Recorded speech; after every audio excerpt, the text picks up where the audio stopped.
نہیں ہیں. ہم بجھتے ہوئے چراغ ضرور ہیں مگر اندھیروں کو خوف ہمیں سے ہے.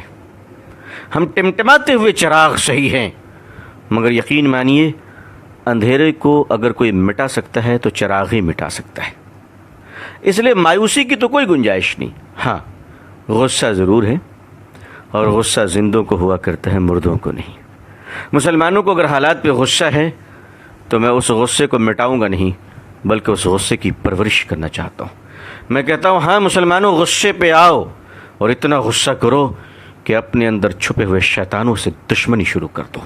غصے پہ آؤ اور ان داڑھی ٹوپی مکاروں کے خلاف اپنے غصے کا اظہار کرو جو اسٹیج سے لے کر ایوانوں تک تمہیں اور ہمیں بیچتے ہیں اور ان کی شکل مسلمانوں جیسی ہوتی ہے. ہاں مسلمانوں غصہ دکھانا ہے تو ضرور دکھاؤ. اپنے گھروں کے ان ماں بہنوں کے بارے میں دکھاؤ جو برقع پہن کر شریعت کے خلاف چند سکوں میں بک جایا کرتی ہیں اور ہم سب کے سر شرم سے نیچے جھک چکے ہیں. آخر ہمارے ادارے کیا کر رہے ہیں؟ آخر ہماری انجمنیں کیا کر رہی ہیں؟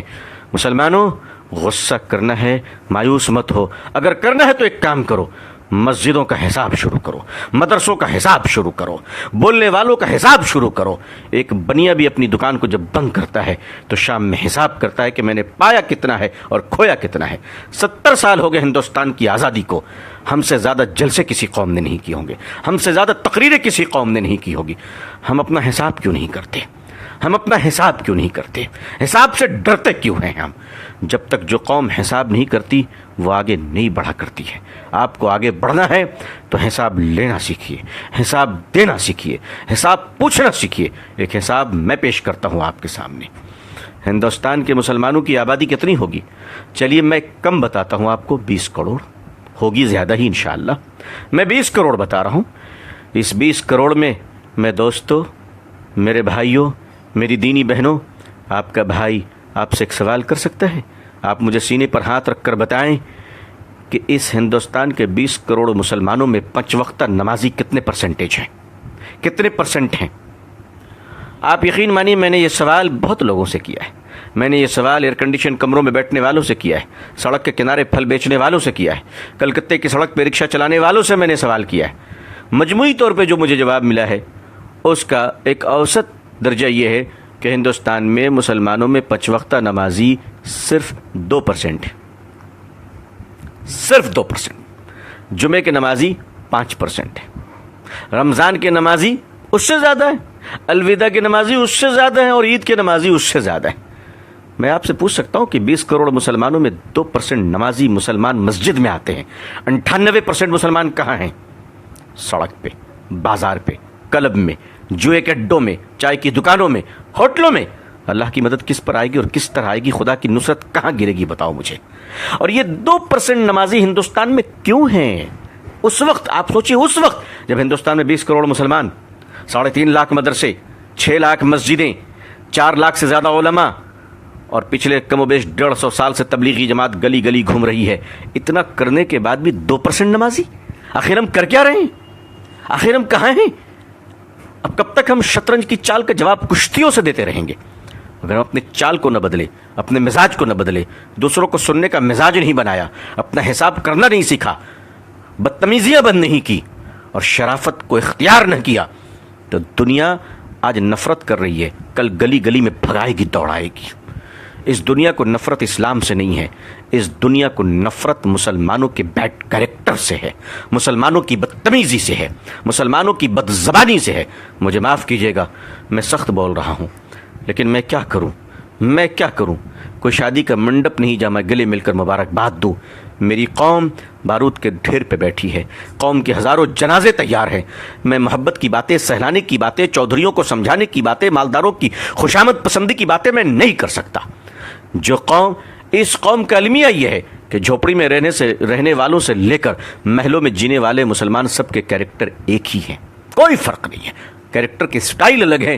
غریب جھوپڑیوں میں اور سڑک پہ بیٹھ کے بدتمیزی کر رہا ہے، جوا کھیل رہا ہے، اور مالدار کمروں میں بیٹھ کر انٹرنیٹ سے برائیوں کا بازار گرم کر رہا ہے. دنیا میں ہم کہاں پہنچ گئے؟ ہمیں اپنا احتساب کرنا پڑے گا. اب اسٹیج کے پہلوان نہیں، اب جلسوں کے پہلوان بن کر رت جگہ نہ کیجیے. اگر کرنا ہے تو مسلک کے دلالوں کی زبانیں کھینچ لیجیے. اب اگر کرنا ہے تو مسلک کے نام پر جیب بھرنے والے مکار دلالوں کو اس قوم سے روکی, اس قوم کو بچا لیجیے. میرے بھائیوں, آج اگر حال یہ ہے تو ہمارے اور آپ کے بچوں کا کیا حال ہوگا؟ ہمارے آنے والی نسلیں کہاں جائیں گی؟ تو میں آپ سے فریاد کرتا ہوں, آنے والی نسلوں کو بچا لیجیے. ہم سے پہلے جو گزرے ہیں, اگر انہوں نے کام کیا ہوتا تو ہمیں یہ دن نہ دیکھنا پڑتا, لیکن انہوں نے کام کیا. انہوں نے یونیورسٹی نہیں بنائی, انہوں نے تاج محل بنایا. اگر وہ یونیورسٹی بنا کے دیے ہوتے, بے شک اللہ جزائے خیر دے ہمارے علماء کو, بزرگوں کو, کہ جنہوں نے مدارس قائم کر دیا. کم از کم آج ہمارے چہرے پہ داڑھی, سر پہ ٹوپی اور زبان پہ اللہ کا نام تو باقی ہے. بے شک ہم اپنے بزرگوں کے قدردان ہیں, ان کی جوتیوں کو اپنے سر پہ رکھنا اپنی خوش نصیبی سمجھتے ہیں.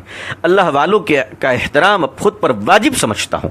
لیکن اگر میں سخت کلام کہتا ہوں, سخت جملے کہتا ہوں, تو یقین مانیے میں اپنے بزرگوں کی شان میں گستاخی نہیں, بلکہ میں ایک گنہگار آپ نیک کار بھائیوں کو جگانا چاہتا ہوں کہ ہمیں اس بے بسی کے عالم سے آئیے ہم سب ایک دوسرے کو نکالیں.